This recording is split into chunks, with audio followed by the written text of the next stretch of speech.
नमस्कार। गायत्री कॉलेज सांचौर की online class में आपका स्वागत है। प्रिय विद्यार्थियों, आज हम बीए पार्ट फर्स्ट इतिहास में हड़प्पा सभ्यता अर्थात सिंधु घाटी सभ्यता के अंतर्गत राजनीतिक संगठन का अध्ययन है वो करेंगे। इससे पहले हमने हड़प्पाई समाज की सामाजिक व्यवस्था, राजनीतिक व्यवस्था का अध्ययन किया था। आज हम इसी राजनीतिक संगठन का विधिवत वो अध्ययन करते हैं। तो देखिए, जब उत्खनन का कार्य किया गया और उत्खनन के कार्य के बाद पुरातत्वविदों ने यह पता लगाने का प्रयास किया कि सभ्यता कितनी पुरानी है, और स्रोतों के आधार पर ये जानने में सफल हुए कि सभ्यता अत्यंत पुरानी है और इस सभ्यता को विश्व की प्राचीनतम सभ्यताओं में माना जा सकता है। और भारत व उस समय के पश्चिमोत्तर भारत में विभिन्न जो बस्तियां प्राप्त हुई, उन बस्तियों से हमें एक सुव्यवस्थित साम्राज्य की जानकारी मिली। सुव्यवस्थित साम्राज्य अपने आप में एक राजनीतिक संगठन को दर्शाता है, क्योंकि एक राजनीतिक संगठन के बिना सुव्यवस्थित साम्राज्य की कल्पना नहीं कर सकते। इसी कड़ी में हम आगे देखते हैं हड़प्पा सभ्यता का राजनीतिक संगठन। तो देखिए, हालांकि स्पष्ट रूप से हम कुछ भी नहीं कह सकते, क्योंकि हड़प्पा सभ्यता को आज तक पढ़ने में कामयाबी नहीं मिली है, क्योंकि इनकी लिपि को कोई विद्वान पढ़ नहीं पाया है।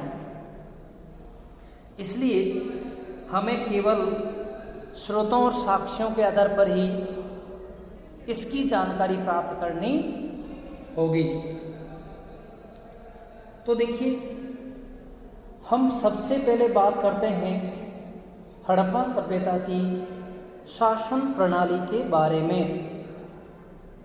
तो देखिए, हड़प्पा, मोहनजोदड़ो, कालीबंगा जैसे कई ऐसे नगर जहाँ से हमें पुरावशेष प्राप्त हुए हैं, उन पुरावशेषों का समकालीन सभ्यताओं के साथ तुलना की गई और उस तुलना के आधार पर विद्वानों ने तत्कालीन हड़प्पा सभ्यता की शासन पद्धति के बारे में निष्कर्ष निकाला था।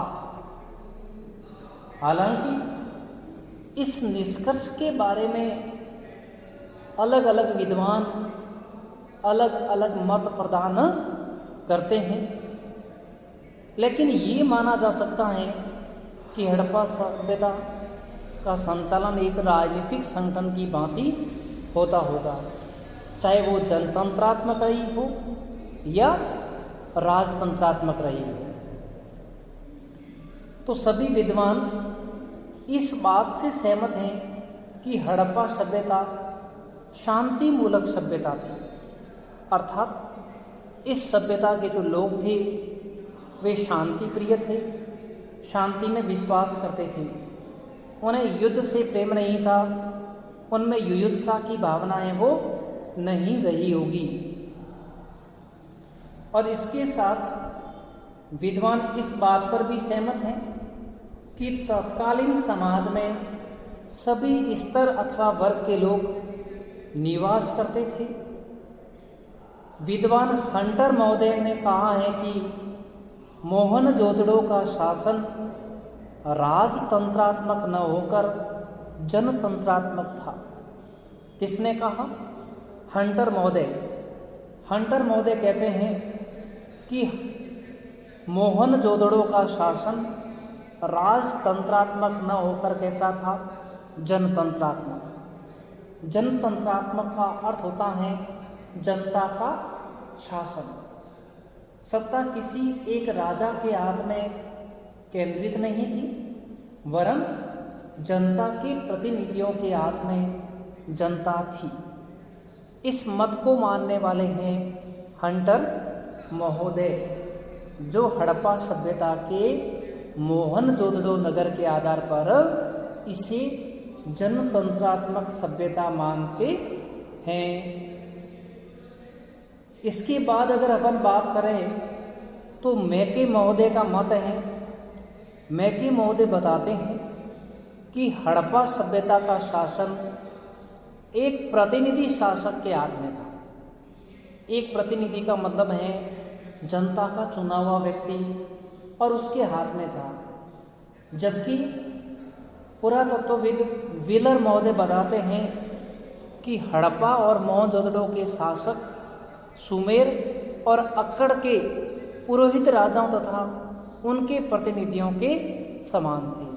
तो देखिए, मैके कहते हैं कि हड़प्पा सभ्यता का जो शासन है वह एक प्रतिनिधि के हाथ में था, और वह प्रतिनिधि शासन का संचालन है वो करता था। इसी तरह विद्वान व्हीलर कहते हैं, विद्वान व्हीलर का मत है कि उस समय हड़प्पा मोहनजोदड़ो के शासक सुमेर और अक्कड़ के पुरोहित राजाओं तथा उनके प्रतिनिधियों के समान थे। अर्थात उनका मानना है कि यहाँ का शासन पुरोहित राजा के हाथ में था। पिगेट महोदय मानते हैं कि हड़प्पा शासन पद्धति पर पुरोहित वर्ग का ही प्रभाव था। इस प्रकार हर विद्वान अपने अपने तरीके से अलग अलग मत प्रतिपादित करते हैं। हंटर महोदय हड़प्पा सभ्यता को जनतंत्रात्मक मानते हैं। मैके इस सभ्यता को राजतंत्रात्मक व एक ही प्रतिनिधि के हाथ में सत्ता मानते हैं। व्हीलर और पिगेट महोदय इस सभ्यता को राजतंत्रात्मक और यहाँ के राजा को पुरोहित राजा मानते हैं। सभी के अपने अपने अलग अलग मत है वो रहे हैं, क्योंकि कोई ऐसा लिखित साक्ष्य आज तक नहीं पढ़ने में आया है जिससे पुख्ता जानकारी प्राप्त हो सके। इसलिए वास्तविक तो कहना बहुत कठिन है, और देश की प्रमुख सत्ता किसी राजा के हाथ में थी अथवा उसके या जनता के प्रतिनिधियों के हाथ में थी या फिर पुरोहित वर्ग के हाथ में थी। इस बारे में स्पष्ट तो नहीं कहा जा सकता, लेकिन इतना माना जा सकता है कि ये सभ्यता राजनीतिक संगठन से संचालित होती थी। अब दूसरी बात है सत्ता का विकेंद्रीकरण। देखिए, चाहे प्राचीन काल हो या आज का काल हो, एक विशाल साम्राज्य को संचालित करने के लिए हमेशा साम्राज्य का विकेंद्रीकरण करना आवश्यक होता है। विकेंद्रीकरण के अभाव में कोई भी राज्य प्रगति नहीं कर सकता, और इसी विकेंद्रीकरण के कारण से ही वह राज्य अपनी उन्नति करता है और एक लंबे समय तक वहाँ पर एक सुव्यवस्था चली आती है। तो विद्वान मानते हैं कि हड़प्पा सभ्यता में भी विकेंद्रीकरण दिखता था। डॉक्टर विमल चंद्र पांडे ने लिखा है कि यह अनुमान स्वाभाविक प्रतीत होता है कि केंद्रीय सत्ता का विकेंद्रीकरण कर दिया गया था। अर्थात जो केंद्रीय सत्ता है वो विकेंद्रीकरण की गई थी। शासन की शक्तियों को छोटे छोटे वर्गों में विभाजित कर दिया था। ऐसा डॉक्टर विमल चंद्र पांडे का मानना है। कदाचित केंद्रीय शासन की ओर से अनेक पदाधिकारी भिन्न भिन्न नगरों में शासन करते थे। शायद उन्हें नगर निवासियों का भी सहयोग प्राप्त होता होगा, क्योंकि उत्खनन से प्राप्त अवशेषों से हड़प्पा सभ्यता के नगरों की उत्तम सफाई व्यवस्था की जानकारी मिलती है। यानी हड़प्पा जितने भी नगर थे उनकी साफ सफाई व्यवस्था बहुत अच्छी थी, इसलिए माना जाता है कि यहाँ सत्ता का विकेंद्रीकरण है वो रहा होगा। इससे अनुमान लगाया जाता है कि उस समय हड़प्पा सभ्यता के विभिन्न नगरों में नगर पालिकाओं जैसी व्यवस्था रही होगी, अर्थात स्थानीय स्वशासन प्रणाली किसी न किसी रूप में अवश्य विद्यमान थी।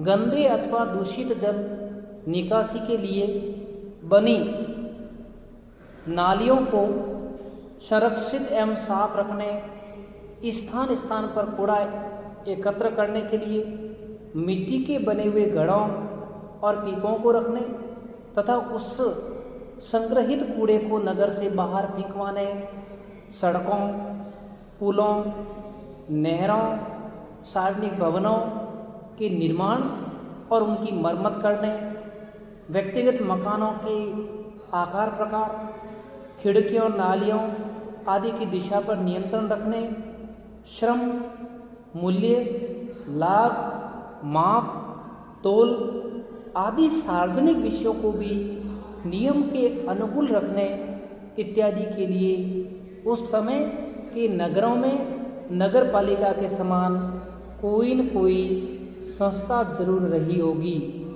ऐसा पुरातत्वविदों का